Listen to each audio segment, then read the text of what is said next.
What's going on, everybody? If you don't know, now you do know. You're officially tuned in to another special edition of the Hfwb podcast series. Once again, this is your host, Clifton Pope. And with me today, I have a very special woman who's looking to make a very special impact in a very special way in the coast again. Some of y'all may know who this woman is, some of y'all may not. But for those who don't know, I'm about to introduce her to y'all today, Miss Becky Muller. Welcome to the podcast, Becky. Thank you, Clifton. It's good to be here with you. My mute button, it keeps muting me. Are you muting me? No, I shouldn't be muting you. Okay, but you can hear me now. I'm good. Okay. Yeah, Okay, that's good. We're all good, Yeah. and we're all ready to go here on this special edition of the Hfwb podcast series. For those who are currently listening right now, Becky, describe yourself the best way you can in 3 words. Okay. My name is Becky Moeller, and I'm running in 3 words. I can't describe myself in 3 words. Mother, grandmother, and activist, I guess. Mother, grandmother, and activist. That is simple, straightforward, and straight to the point, the best way you can. But for those who don't know what you used to do, explain to the people what it is you used to do and what led you to where you are currently at this point today. I was hired very young into a union organized workplace, and I joined the union in 1967. So that kind of tells you how old I am. Right. And I became a union member, and then an elected job steward, and then an activist with my local union, with the Coastal Bend Labor Council, with our community, with the Nueces County Democratic Party. And then finally, I was elected to the Texas AFL-CIO, where I served as both secretary treasurer and president for about 13 years. I was the first female elected at the statewide level to either of those offices. Wow. So I say it was the glass ceiling I broke. And I also say it's a shame it took until 2003 to break that glass ceiling, but I'm proud that we did it. Yes. So that's kind of my history. And at the Texas AFL-CIO, I oversaw the financial area. I oversaw our committee on political education, which is the endorsements and our election activity. We were responsible for 34 different labor councils across the state. So I traveled a lot to visit labor councils and local unions and members and candidates, and work to get candidates elected.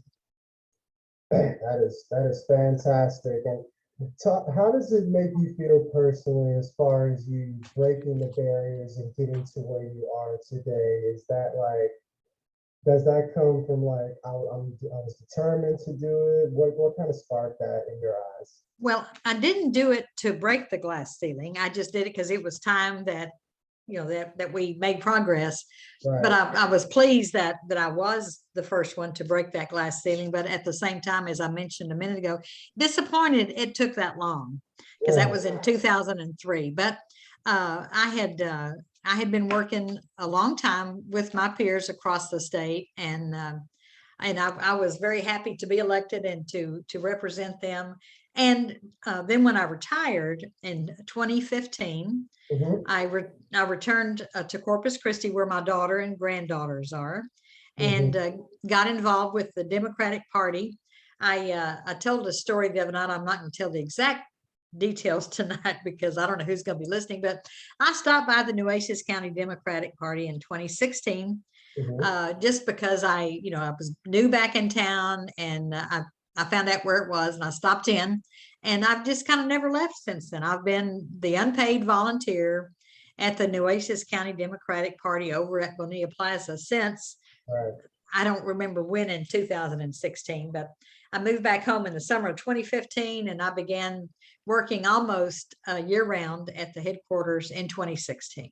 Okay. So, and it's funny how you mentioned the Democratic County chair, because that was actually going to be my next question, as far as what made you want to get involved with the Democratic County chair specifically, and what do you feel like is your goal and the impact you're going to make if you were elected into that position? Well, the reason I filed in December for Nueces County Democratic Party chair is I see all the things going all across the country, Right. across the state, and across our county, even with the hate that people are spewing, with the apathy that we've allowed to happen. And I just felt like it's time for me to step in with my reputation for leadership, with my reputation for trust, and I'm a good steward of money. I pinch every penny out of the fund that I have worked with on the Get Out the Vote fund. And I just think it's time that we work harder and that we work smarter.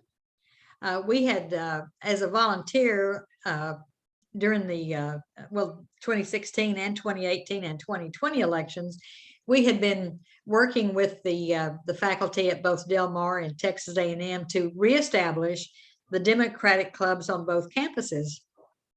And we had nurtured them with the Get Out the Vote fund. We had nurtured them to get the youth more involved.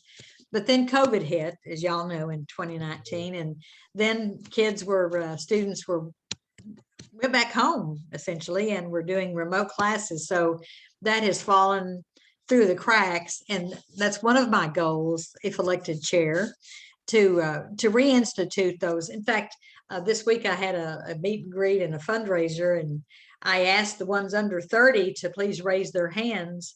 And there were 12 people there that were under 30. And it's kind of like the glass ceiling thing. It's a shame that it was only 12, but someone said, be happy there were 12. And I said, well, I am happy there were 12, but that's not acceptable to me. There's always more out there. Okay. So we need to do more outreach. We need to also we have a lot of education to do. We need to do more voter registration. Earlier in the year, I worked to I think we got 12 people that were in my little circle at the Democratic headquarters that would come in and volunteer to become deputy registrars. So they've worked with the Texas A&M folks and the League of Women Voters at Texas A&M to register voters. We went to the Art Walk 2 Friday nights, and we've registered voters there with the deputized registrars that I helped get even with COVID, to get them deputized. Right. And we have a lot of work to do. We have, Clifton, I bet but some people do not, that we lost a couple of years ago in the voter suppression stuff, the ability to vote straight Democratic ticket if we want to. You have to go office by office by office, even if you're going to do every Democrat and only Democrats. We can no longer do the straight ticket voting. So we've got an education job to do, because November is the first election where that is in effect. It happened not this last session, but the session before, but it's effective with this November election. So we have to educate our senior citizens. We have to educate our voters.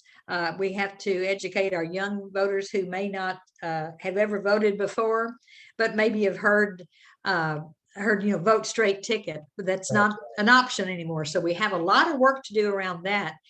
Fortunately, it doesn't apply to the primary on March 1st, but as soon as March 1st is over, we've got to start talking about that with our voters, because, well, it's hard to get to all the voters at one time. So we need to start now. We've already started a vote by mail. Mm-hmm. So we're already involved in that, and have partially funded the vote by mail program that the Texas Democratic Party is working on. So we have a lot to do, Clifton. So I guess I can stop rambling, because we have a lot to do. Everyone listening knows we have a lot to do. Especially everything that's going on in the news and the voter suppression, as you mentioned, which is I'm actually going to ask you a question in regards to the importance of that. For those who are in doubt, or for those who are in question on why they should vote or whether they should vote, what would be the number one advice you would tell them right now in regards to that, based on everything that is going on? Well, I think it's hard to come down to one, but the right to vote is sacred. I can remember when I was a young girl in junior high, going over to a hardware store on Ayers with my parents for them to pay their poll tax. there were 5 kids in my family, mother and daddy. So 2 poll taxes to pay, one for mother and one for father. So we all piled in the car to go over there because, back then we didn't stay at home alone. And we were sitting out on the sidewalk in front of the vehicle while they were in line to pay their poll tax. And it took a long time to get through that line. And you shouldn't have to go through that. So that's one of the voter suppression things that I don't want us to go back to. But that's the way it was in the 60s. You had to pay your poll tax all across the South. And, when you have 5 kids to feed, coming up with $6-8 for a poll tax. I've forgotten exactly how much it was. I think it was 3 something a voter. And that's back then it was a loaf of bread and a gallon of milk and a thing of butter. So we don't want to go back to that. We want to be able to register to vote easily, freely. And then we also want to be able to vote easily and freely.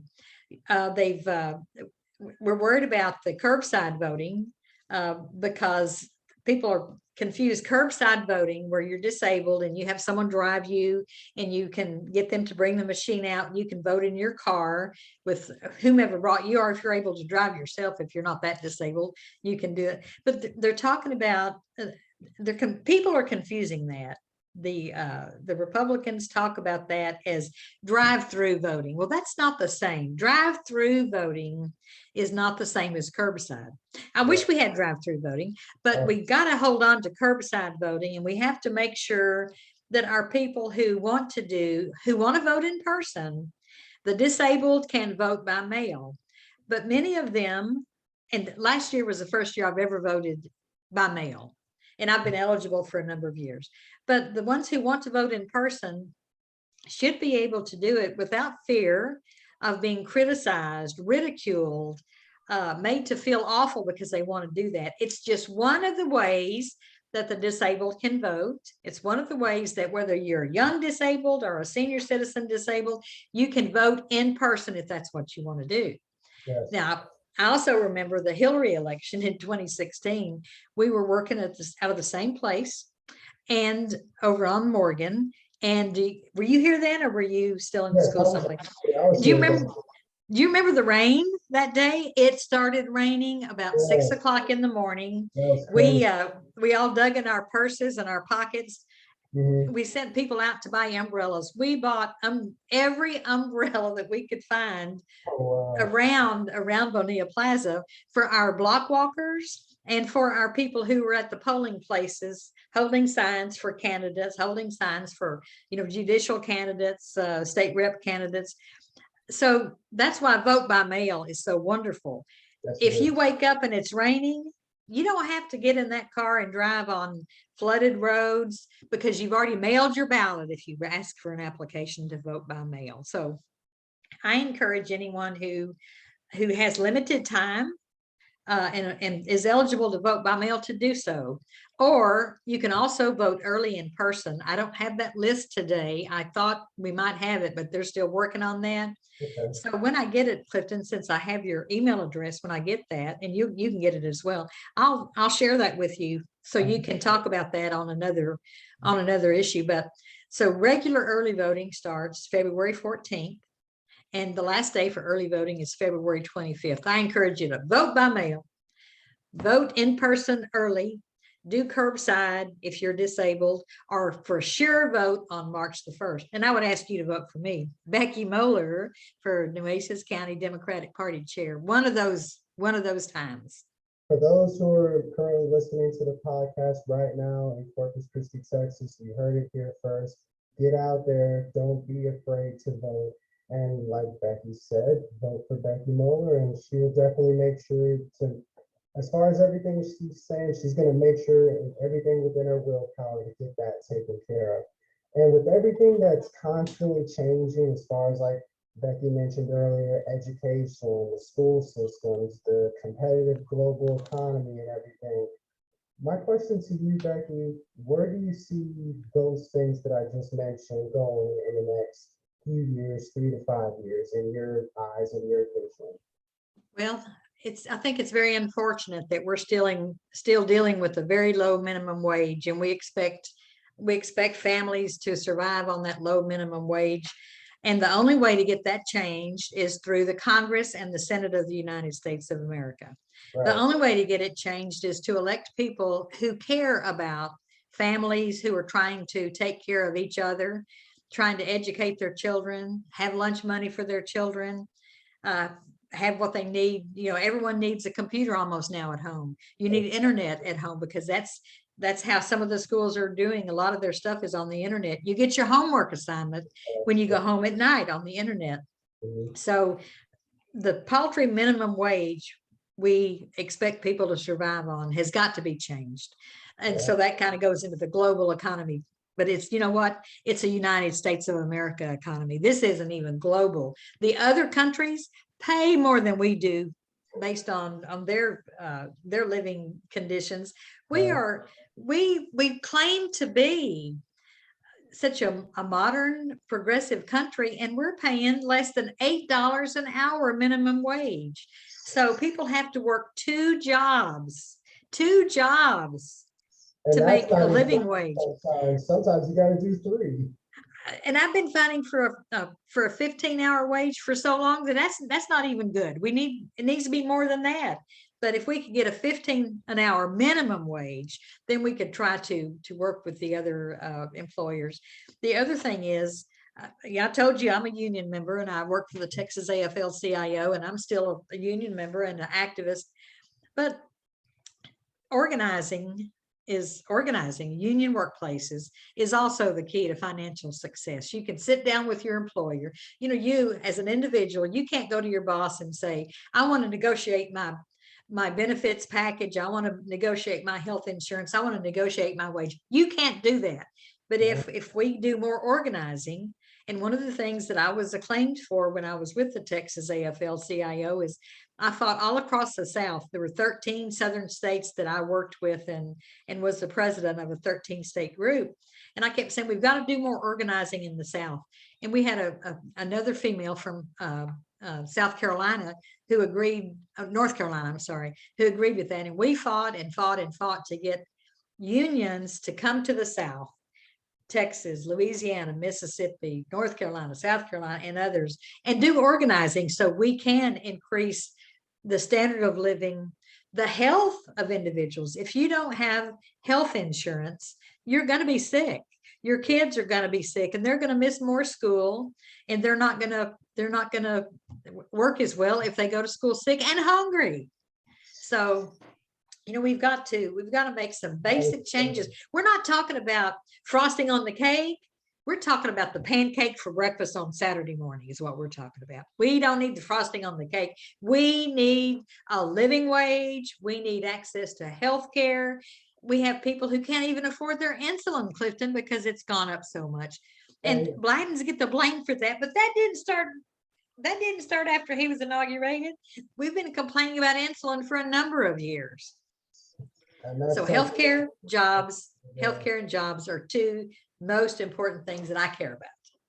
That's important. And it's funny how you mentioned that some people can't even pay for their insulin, because me myself working in the pharmacy every single day, I see that firsthand, and it's like disappointing just having to explain to them, hey, your insurance only wants to pay for like so much, because people don't realize, you know, insurance companies and government agencies are kind of like hand in hand, and they got contracts they got to work out and all that stuff. And that's something that people don't understand, and something that has to be explained another time. But the importance of people having affordable health care is something that's never ending, and that's something that needs to change.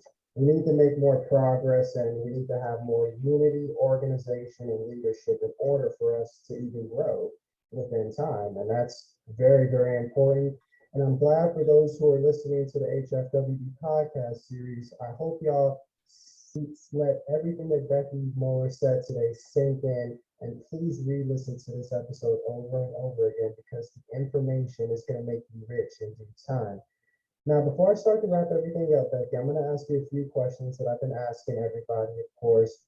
What is the first thing you do or think of whenever you wake up every single morning?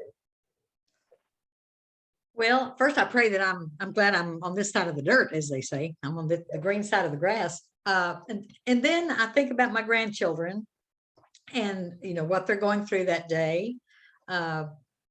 One is still at Texas A&M, just started back this week, I think, or early next week. So I worry about them getting through college and then getting a good job. And I want them to stay in Corpus. We need to build jobs in Nueces County. I would love for my grandchildren to stay here and not have to go to Houston or Dallas to get a decent paying job where they can, get married and have children and educate their children. So I work for a growing economy in Nueces County. This morning I went to Bishop and going through the little towns. There's, now another freeway system that's going to bypass some of those towns on the way to Bishop. And I know we want a good infrastructure. We want a good highway. And it's nice that we're seeing that. But then I thought back, oh my goodness, that means some of these little quickie pickies that are mom and pop owned will probably not be there in 5 years, because as we bypass the communities and don't have other infrastructure built in those communities, don't develop jobs in those communities, people have to leave those cities to go somewhere else. They like to live in the small towns and should. It's peaceful. But if we can't provide jobs for them in the small towns, well, they'll have to come to Corpus or they'll have to go to Dallas. And our children are not coming back from college. I'm happy to see you here. You're a young man. It's wonderful that you're back here working in a pharmacy. I'd forgotten that's what you did because we've never met in person. But you see what people are going through. There's not a pharmacy in Driscoll, Texas. So they got to come all the way into Corpus, and that's another thing. Yes. And then if you don't have a reliable car because you don't have a good job, it's kind of like a tumbleweed going through West Texas. It rolls and rolls and rolls. And we've got to do jobs. We've got to do healthcare. We've got to do basic economy, and we got to get the wages up. That's very important. But and that's, of course, if elected, when elected, I would like to say, chair of the Democratic Party, my main focus is, of course, doing work in Nueces County. That's what I'm running for. However, when you look at the gerrymandering that's gone on, we now have one Senate district that goes from the valley up to part of Nueces County. We have another Senate district that goes from part of Nueces County to the valley. We have a congressional district that goes from Corpus all the way to Bastrop, Texas, all the way to Bastrop. So we share the work with those counties all up and down to Bastrop, all the way down to the Rio Grande Valley. And so we've got to do our part to get our vote out for Congress, because that's where the healthcare thing is going to come from. Well, it could happen with the state too, but it ain't going to happen. If Abbott is reelected, it's not going to happen. So we have got to work in Nueces County to vote all up and down the ballot from governor. We have a criminal in the Attorney General's office. We must make a change there. And there's 3 people running, and we all have our favorites, but I'm not going to go into the favorites, but we've got to change the Attorney General because he wasted, Ken Paxton, a lot of money fighting the big lie with our taxpayer money. That's not what his job is supposed to be. But he was in DC for this hearing. He filed this lawsuit. And, we've got to make changes up and down the ballot. We don't have a United States Senate race this year. So we have governor on down, and then Congress race that now is occupied by a gentleman or a man from around Victoria. And we have 3 people running in that primary. So we need to vote in Congress and Senate and state representative. And then we need to go back and vote in November to make sure that we get Democrats elected who care about us and our hip pocket. Yes, I definitely agree for sure. The next question I actually have for you, Becky, how important is wealth, education, and leadership to you personally? You kind of garbled up on that. I heard education. What were the other 2? My speaker is not, it's my speaker, I think. No, you're good. I'll say it again. How important is wealth, education, and leadership to you personally?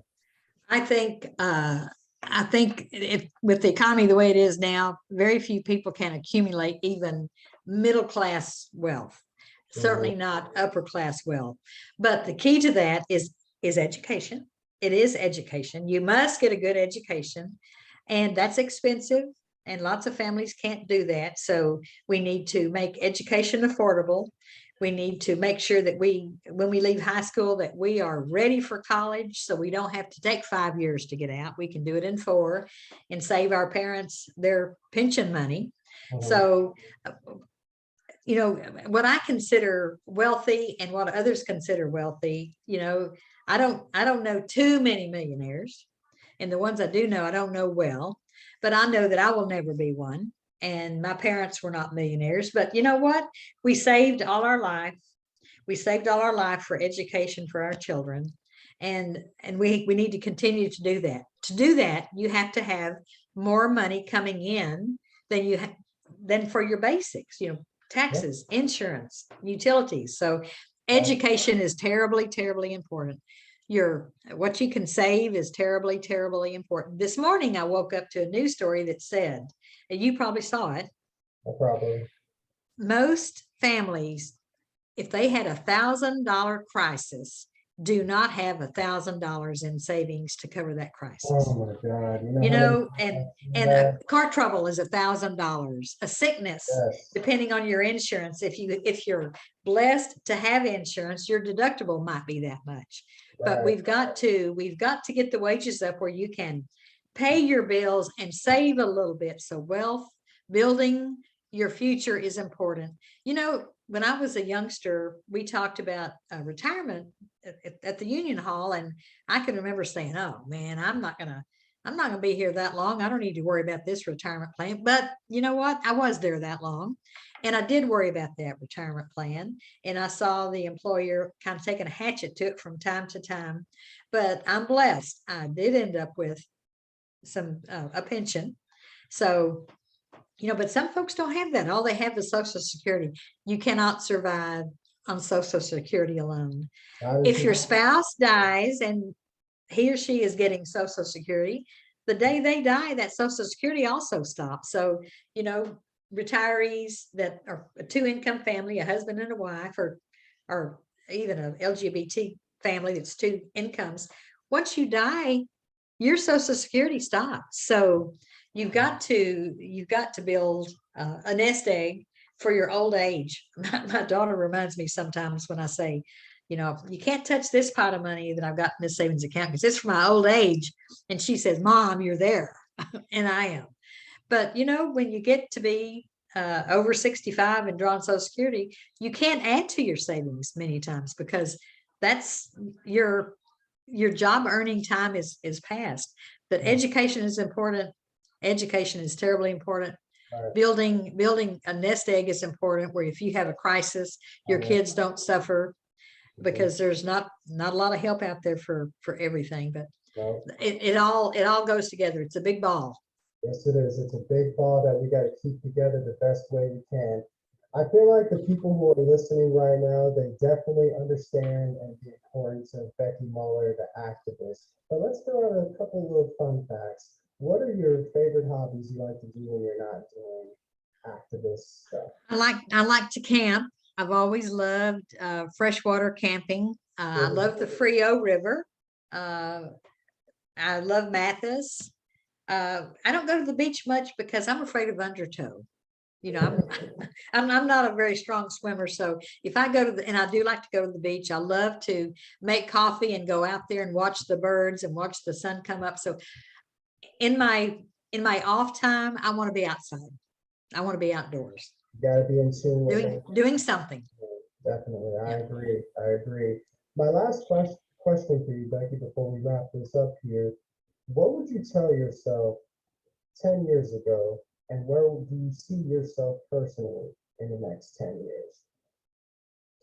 Well, 10 years ago, I guess I thought I was going to have good health forever. And I'm pretty healthy, but I think I would have taken better care of my health. I did smoke too many years, but I've quit now. And actually, that's part of my savings thing, is I figured how much I was spending a month, and I tried to save that at least a good part of that every month toward my old age time. Yeah, So yeah. I think I would have made maybe a little better attention to my exercise and my health. That's what I would have done before. Going forward, I commit to keep good care of my health.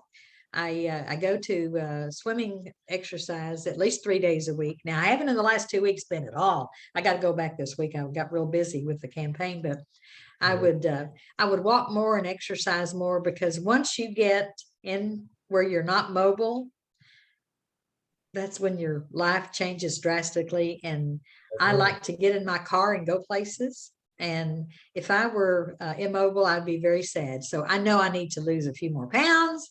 I know I need to get a little more exercise so I can continue working at the Democratic Party for 10 years, not just the term of this election. But I think at this point, health. And I would love to get off some medication that I'm on. And the way to do that is lose weight and exercise more. So I would take better care of myself personally. That is great that you said all those things, and that is kind of the whole emphasis on what health, fitness, well business is basically about. And for those who are listening to this episode right now, they just need to replay that over and over again within itself, because that's what I've been trying to tell them as far as with the overall brand in past episodes. You know, you hearing Miss Becky Moeller here saying how important it is herself. So it goes to show you, I'm not making this stuff up. Very, very important, y'all. Y'all need to be in tune with what we're saying. That way you can share this with someone you know and someone you don't know. That way they can tell someone that they do know, and we can continue to grow this information and all that good stuff. Now, Becky, for those who want to learn more about you, tell them where they can find you and how they can contact you. And most importantly, how they can get in touch to vote for you. Okay. I'll give my cell phone out. It is 512-923-3707. When I retired and came back from Austin, I kept the same phone number. That's why I have a 512 area code. Right. But I also have a Facebook page, Becky Moeller, for Nueces County Democratic Party Chair. If you'd like to help me block walk, or if you'd like a sign, you can text me. You can call me on my cell phone. You can post it on Facebook. And I have volunteers and myself who will take a yard sign out to you. If you know someone who needs a vote by mail application, I have a supply, and I have purchased stamps to mail it to that person. I probably need to say you need to have the vote by mail applications, which is a request for a ballot. It is not a ballot. It's a request for a ballot. You have to have it into the county office by February 18th. So not postmarked by February 18th, but mailed in time to be there, or dropped off at the county courthouse. And you have to take it yourself if you drop it off. But anyway, if you need one of those, let me know. I'll mail it to you, or perhaps if I have time, I could bring it to you, but I'll tell you which way I'm going to do it. I don't touch anything on the ballot. I just mail it in an envelope. You're responsible for filling in all the blanks, and or if I drop it off to you, you're responsible for filling in all the blanks. But I do have a supply, and I'll be happy to mail or deliver them. You heard it here first on the HFWB podcast series from the activist and future Democratic County Chair, Ms. Becky Moeller. I want to thank you once again for taking time out of your busy schedule to even do this interview today for the HFWB podcast series. The information you shared, I feel, is very important, and will definitely make an impact for people listening in the coastal band or anywhere they're listening to in general, for where they're at and for what they're currently dealing with. Thank you so much again, Becky. I appreciate your time. Well, I'm so glad I got to meet you, even if it is on Zoom, and I hope to meet you in person when COVID allows. We will meet in Yes. person. We're going to set that up, and we will definitely take a picture and have a great conversation. Definitely. We will. That's definitely going to happen in the future. I can promise you that. Good. Thank you for most importantly taking time to be on the podcast today. I appreciate it, Becky. And for those who are currently listening, thank you once again for tuning in to another special edition of the HFWB podcast series. Y'all stay healthy, y'all stay wealthy, y'all stay blessed. Thank y'all once again. Till next time, y'all. Bye, Clifton. Take care.